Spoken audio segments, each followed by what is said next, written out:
බලන්න මනමාලිගේ පැත්තෙන් කට්ටිය එනවලු. ඉක්මනට ලෑස්ති වෙනවා. පලයන්.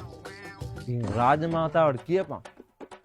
රාජමාලිගයට කැන්දාගෙන එන්නේ රජතුමා කැමති මහා රාජිනියක විතරයි කිය. කොණාතෝ?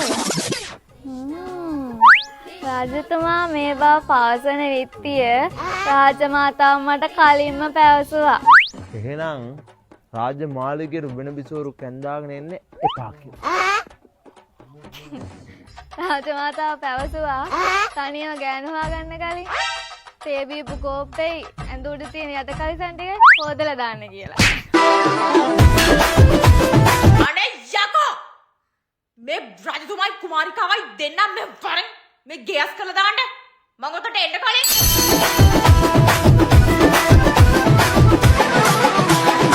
காவிந்து சாகசேகரா